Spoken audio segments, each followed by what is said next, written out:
Welcome into this week's edition of Maverick Insider. I'm your host, Rob Clark. The Minnesota State football team is fresh off a homecoming win over the University of Sioux Falls. We caught up with head coach Todd Hoffner as the 4-1 Mavericks look to keep the victories coming this weekend against Concordia St. Paul. What did that really mean for you to see the team come out and perform the way they did? Well, we didn't dominate. We were down 6-0 after the first quarter, and it was 10-6 at a half. So we had started gaining some momentum, and then we took a break at halftime. Came back out, big interception by Jefferson Mowbray, and then 4 straight touchdowns by our offense. So pretty impressive stuff. It was a very dominant second half, but the first half it was pretty tight either way. And for this group, what is kind of maybe the message to try and get out to a little bit of a quicker start, not wait until the second half to make some of those things happen? So we've been down in 2 games of our first 5 after the first quarter. We've been down 6-0 and 3-0, so against Duluth and against Sioux Falls, 2 really good teams. In the previous 3 games, we were up 7-0, 7-0, and 3-0. So, we obviously, it takes a while to score points, right? And sometimes offenses have a really good plan coming into the game. I think our coaches do a good job of adjusting on defense. And then, it takes us a while to get going on offense. So you got a little bit of a seesaw battle there. But, we've got to get out of the gates faster. We try and do things in practice to play faster. But I think a lot of it just depends on the game plan that each offense has against the opposing defense and how well that works. Quarterback Maximus Sims, the NSIC Offensive Player of the Week. He throws for over 300, adds over 50 yards on the ground. To see the balance, I guess, of this offense, how encouraging is that moving forward now? Well, I think he's a dual threat quarterback. He can run and he can pass. I think some of the velocity on his footballs that he throws is pretty intense, and I think the receivers would tell you that he throws a very tight spiral, but it also has a tremendous amount of rotations on it, and the velocity of it getting there is really strong. So he's a really good quarterback. He's done a really nice job of taking over the offense and being the starter. So we've been proud of his performance, and he can do it with his feet and his arm. And when you look at this group, we're about halfway through the season now. What are some of the things you want to see out of this team as we kind of move into the last half of the season now? Yeah, last year at this point in time, we were 5-0. This year we're 4-1. So the last 3 games last year, we went 3-3. 3 wins, 3 losses, which wasn't a strong finish. So would like to see us be perform at a much higher level this time around, and it starts this weekend. We're playing the Golden Bears, and it's we've got to have a meaningful and purposeful approach on what we want to accomplish going up there. And I think that we have to be able to run the ball when we have to run the ball. We have to be able to stop the run better. Turnovers, right? They've been our Achilles heel pretty much all season. First game we had none. Since then we've had multiple turnovers in almost every game. So taking care of the football is really important, and keeping them off the board. The defense has done a really good job of that. Offensively, we gotta score more. And how big has it been for this defense to force so many turnovers, through 5 games this year? Yeah, that's been really impressive. I think we've held down the total yards of passing, but I think the turnovers are key. Those are huge momentum plays that gets our offense going, so that we can, hopefully put more points on the board. But generating momentum is really important, and there's a lot that goes into it. So we're hoping our guys can keep focus on what they're doing. Minnesota State ranks 15th in the nation heading into action this week. Coming up on Maverick Insider, we'll check in with last year's Division II Women's Soccer National runner-up as the number 2 MSU continues to be a model of success. We'll be right back. Welcome back into this week's edition of Maverick Insider. The Minnesota State women's soccer team is off to an unbeaten start. I'm Rob Clark, joined alongside the junior, Mila Rustin. Mila, what's been working so well for this squad? Haven't allowed a goal at all to start this season here. Yeah, I would say it's just our team culture. It's not just one person scoring all of our goals. We have goals coming from all lines of the bench, starting line, second line, third line, fourth line, everywhere, on the field, close up, far away. So I think it's just how well we work together and our communication skills and everything. And for you to be the NSIC Defensive Player of the Week, what really worked for you, being able to score a couple of goals there? Just my teammates trusting me. The first one, Marin easily could have taken it herself, and she trusted to lay it off to me and play it in. And then same with the second one, Amara and Alicia were running towards it, and them just trusting me to handle it and play it in. It just, yeah. What makes this defense so special? I mean, 7 games in and still have not allowed a single goal to the season. You guys were the top-ranked defense a year ago, and there's really been no drop-off here in 2025. It's honestly just like the relentless hard work of making sure that nobody gets in behind us no matter what, grinding for each other, backing each other up, always communicating with each other, just having each other's back. It really helps us out, staying organized. How important was it for this group to be able to go into conference play and really be able to manufacture goals at such a high level that we've seen here through the first few games of NSIC action? Yeah, it's very important for us to, we really want to just dominate the game. So yeah, getting lots of goals and starting off strong, starting off quick, getting our goals in the first 5-10 minutes, whatever it is, it's very important for us throughout the season. For your journey to Minnesota State, what really drew you to this program and made you want to become a Maverick? Honestly, because I'm from Michigan, it was just the culture. Coming here, seeing the team and how close they were, and Brian's amazing, our coaching staff's amazing. They're so supportive, and they're always talking to us and hanging out with us, and they want to know everything. So just kind of like the support and the culture of being here. And being from Michigan, I know there's some good programs up there as well. How did it, kind of go through that process and decide on the Mavericks? I kind of wanted a fresh start from being at home. I wanted to be somewhere where not very many people knew me, or, I don't really know anybody on this team, or didn't. But, I kind of wanted to just make a name for myself and be somewhere new, start fresh. It doesn't seem like this group has let last year's run really get in the way of the job at hand this season. What is the mentality, going into each match, understanding that you will be getting your opponent's best every time you guys get out there on the field? Yeah, it's honestly just like building more on off of what we had last year. Obviously, we lost a couple key players, but the incoming freshmen have done a really good job of just understanding what we want out of this group and what we're expecting at the end of the year, and just like kind of how hard that we work and building into that and buying into everything that we believe in. It's very important. I don't think people realize just how difficult it can be for that chemistry, especially when you guys like to sub out quite a bit. So how are you guys able to maintain, it feels like everybody is on the same wavelength. It doesn't really matter who is coming in there. And even when we see, 5-6 players come out and get subbed out, everyone's still working as one cohesive unit. It's honestly the communication. We preach it all of the time, making sure that no matter who you're on the field with or what position you're playing. I mean, I played holding mid. I've never played there before, but it was Megan or all of my teammates talking to me the entire time, just making sure I was comfortable and knew that they had my back. Our communication is very important to making sure that we all stay together. For this group to go where you want to go in 2025, what is it going to take the rest of the season to make those goals happen? It's just going to take a lot of everybody wanting to stay hungry no matter what, no matter who we play, no matter what their rankings are, no matter how we did against them last year. It's just wanting to stay hungry for the goals, for the chances, for the win. So, yeah.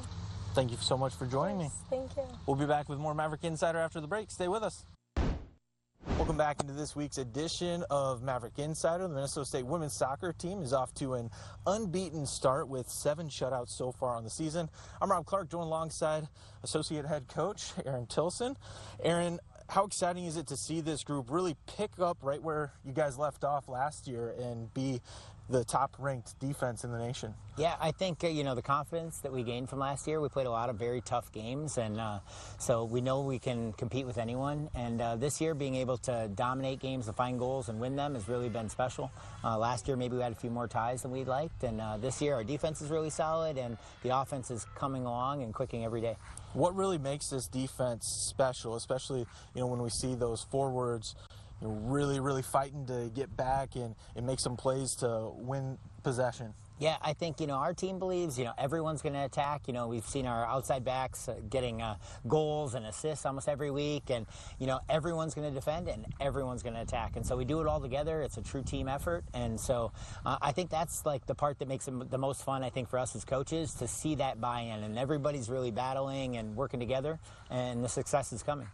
For this offense to see, I know against Northern State, we see a goal from way beyond the box. Just how key are some of those opportunities, and how much are you guys really encouraging players to, hey, go ahead and take those chances? We believe that, you can score from that range. Yeah, I actually think the build-up to that play was so special, as we had Amara Smith going and challenging for a 50-50 ball and getting up on it, and there was another ball bouncing around, and Maren Johnson ran in real hard, and their goalkeeper cleared it, and we were opportunistic and in the right spot, and we were confident enough to just shoot it into the net. And, I think those kind of moments are really special, where lots of effort went into that goal, and then someone was composed and finding the right finish at the right time. Set pieces, how important has that maybe been more of an emphasis practice to, be able to convert, especially on some of those set pieces, when we know teams really do like to, especially in the conference schedule, sit back and make it really difficult to find space? Yeah, I think it really just adds another element to our game if we're able to score off a corner kick or a free kick. Those things really make it hard for teams to defend us just by kicking the ball away. All of a sudden, now they have another thing that they have to worry about. And we want to score goals in all ways. We want to score goals off pressure, off balls going 1v1, and our forwards going at people, off set pieces. All of those things are part of how we're going to score goals. And you never know where it's going to come from when you play us. So it makes it really hard for other teams to scout us and be ready for the Mavericks. How does this team really do it when, we see a bunch of different player combinations, players getting subbed out, coming on, and, there is no, we don't see the holes in the defense or anything like that. They play as one cohesive unit regardless of whoever's out there on the pitch. Yeah, I've been around it a long time here with the Mavericks, and our principles are what matter. And so whether it's a different shape that we're going to play or different players, everyone knows what their role is, and they're all going to go do it. And they all buy into it. And we believe in our players, and I think they believe in each other, and that just makes it so that it's a well fine-tuned machine just rolling along. How much work does that take to be able to do that, and how difficult really is it? Because I assume if it was easy, we'd see every team in the nation doing something like that. Oh man, it's not easy, but I can tell you, we have a little bit of an older team this year with, people who've been through it for a few years, and I think that helps, having people who've gone through it and they've learned over time, and they have a ton of experience and a ton of confidence in each other. And I think just, getting that group to just be on the same page is huge for us. You mentioned slowly building throughout the year. What will it take for this group to find themselves in a similar position as last year, playing for a national title at the end of the season? Yeah, I think we just got to keep battling, we're working on the small things. It's a lot of us versus us every day. And it's going to take some luck when we get into the postseason. The postseason is, it's a grind. You're going to play the best of the best week after week after week. And last year we found a ways to grind out those victories. And we're hoping this team finds a way to have that same mentality when we get to playoff time and through the conference tournament and into the NCAA tournament and make a run for it. Awesome. Thank you so much for joining me. Awesome. Thank you. The Mavericks are back in action this weekend with a couple of matchups against Sioux Falls and Southwest Minnesota State. We'll be back with more Maverick Insider after the break. Stay with us. Welcome back into this week's edition of Maverick Insider. Just last week, Minnesota State announced the Future State fundraising campaign is underway to raise $60 million to reach their goal in building new athletic facilities. Now, the groundbreaking won't take place for another couple of years as the university works on hitting that goal. We spoke with Minnesota State's Director of Athletics, Kevin Beisman, to see if the upgrades could potentially usher in a new era of MSU athletics at a different level.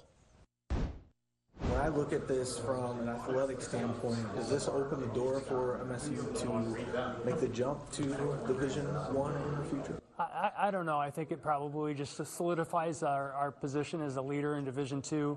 I think it takes it to another level. I think sometimes, our sports like football and soccer, win in spite of the facilities, not because of the facilities. And having a facility like we're going to have in the Future State is just going to take their programs to the next level. The new football stadium is tentatively set to open in 2029. Coming up after the break, the Minnesota State volleyball team is off to an impressive start in the 2025 campaign. We'll sit down with head coach Corey Phelps after the break. You're watching Maverick Insider. Stay with us. Welcome back into this week's edition of Maverick Insider. The Minnesota State volleyball team is receiving votes in the national rankings this week. I'm Rob Clark, joined alongside head coach Corey Phelps. Corey, how proud are you of the way this team has come out? 12-1 start to the campaign. Incredibly proud. We are a young team, which I've talked to you about before, and with that, you never know which direction they're going to go. We did great things in the preseason, which I was excited about, and once the conference season started, I'm very impressed with the way they're handling themselves and the way they continue to fight for every point. They're getting closer as a team, which is something that every coach wants, and they're learning how to find ways to win against various opponents. So it's awesome to see. And we see the Mavericks take on a very talented St. Cloud State team, losing 4, but each set was very competitive between those two squads. For the team to be able to take that loss and then bounce back and beat nationally ranked Northern State, just how big was that for this group? It was a huge thing. The St. Cloud match was a great learning experience for us. No one wants to lose, but in that moment, it was a great opportunity for us to understand, like, it took this team 2 full sets to understand that we are actually good enough to compete with the best in the conference. And once they realized that, it was a different match. We played great in the third. We were up in the fourth and just couldn't close it out. And we took that experience and used it Friday night against Northern, and we shined. We took care of business in the first. The fact that we were down 21-23 in the second and came back to score 4 straight to win it was a huge turning point in our momentum and our confidence in ourselves.